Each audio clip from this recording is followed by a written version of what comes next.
मल्लिकार्जुन खड़गे के बयान के बाद से लगातार गुजरात समाज के तमाम लोग जो हैं आज कांग्रेस मुख्यालय का घेराव करते नजर आ रहे हैं। हमारे साथ बीजेपी के सांसद धवल लक्ष्मण पटेल जी हैं। सर, क्या कहना चाहेंगे आज जिस तरीके से मल्लिकार्जुन खड़गे द्वारा जो बयान दिया गया गुजरात वासियों को लेकर, उस पर आप लोग प्रोटेस्ट कर रहे हैं? जी, जो थोड़े दिन पहले केरल के अंदर कांग्रेस के राष्ट्रीय प्रमुख मल्लिकार्जुन खड़गे जी ने जो गुजरातियों का अपमान करने का काम कहा है, उन्होंने कहा कि सभी गुजराती अनपढ़ है, गंवार है और मूर्ख है।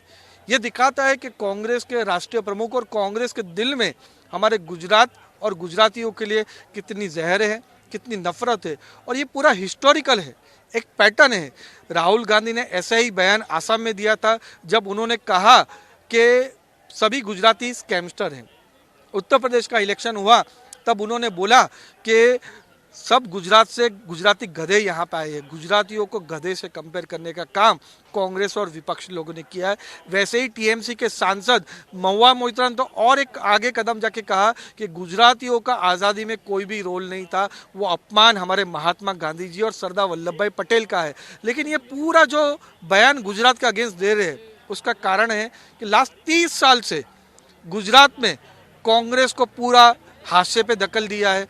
उनको कोई भी इलेक्शन में सफलता नहीं मिल रही है, इसीलिए वो लोग अभी गुजरात के खिलाफ पूरा नफरती बयान दे रही है। उनको भी कांग्रेस को विश्वास हो गया कि गुजरात में वो लोग कभी भी चुने जाने वाले नहीं है, इसीलिए गुजरात को वो बदनाम करने का काम करे। दूसरा, हमारा प्रधानमंत्री मोदी जी और गृह मंत्री अमित शाह जी भी गुजरात से आते हैं, उनकी स्ट्रेंथ गुजरात से आते हैं, इसीलिए खास करके गुजरातियों का अपमान बार बार कर रहे हैं। पूरे गुजरात भर में आक्रोश है, 6.5 करोड़ गुजरातियों में आक्रोश है। वैसे ही आक्रोश दिल्ली में जो गुजराती रहते हैं वो हमारे गुजराती समाज में भी है, और इसीलिए आज पूरे गुजराती लोग एक साथ जमा होकर ये जो कांग्रेस के खिलाफ हम लोग पूरा आंदोलन कर रहे हैं। एक सवाल और है कि लगातार जो है कांग्रेस भारत जोड़ो करती थी, भारत को एक करने की कोशिश कर रही है, लेकिन इसके बाद जब चुनावी माहौल आया तो इस तरीके से जो बयानबाजी लगातार उनके अध्यक्ष द्वारा किया जा रहा है, तो क्या इनका मानना जाए कि एक तरफ भारत तोड़ रहे हैं कि जोड़ रहे हैं? एक तरफ भारत जोड़ो यात्रा की बात कर रहे हैं, दूसरी तरफ मोहब्बत की दुकान की बात कर रहे हैं। लेकिन केरल में जाके गुजरात को गाली देंगे, आसाम में जाके उत्तर प्रदेश को गाली देंगे, तमिलनाडु में जाके हिमाचल प्रदेश को गाली देंगे। ये भारत जोड़ो नहीं, भारत तोड़ो का काम कर रहे हैं। वैसे ही कांग्रेस के जो राहुल गांधी है, उनमें जो जेएनयू लेफ्टिस्ट कट्टरपंथी है, उसकी विचारधारा मानसिकता पे चल रहे हैं कि उनके पूरे मन में जो टुकड़े टुकड़े गैंग की राजनीति आ गई है कि गुजरात को अलग करो, उत्तर प्रदेश को अलग करो, तमिलनाडु को अलग करो। ये राजनीति के करने का काम ये लोग कर रहे हैं। आरएसएस और बीजेपी को मानने की भी बात उन्होंने कहा था अपने बयान में। वही मैं बात कर रहा हूँ। एक तरफ राहुल गांधी मोहब्बत की दुकान की बात करते हैं और दूसरी तरफ इनके ही लोग सांप को मार दो, उससे पहले आरएसएस को मार दो, भारतीय जनता पार्टी को मार दो, ये हिंसा की बात ये लोग कर रहे हैं। ये दिखाते हैं कि उनके मन में कितनी नफरत है।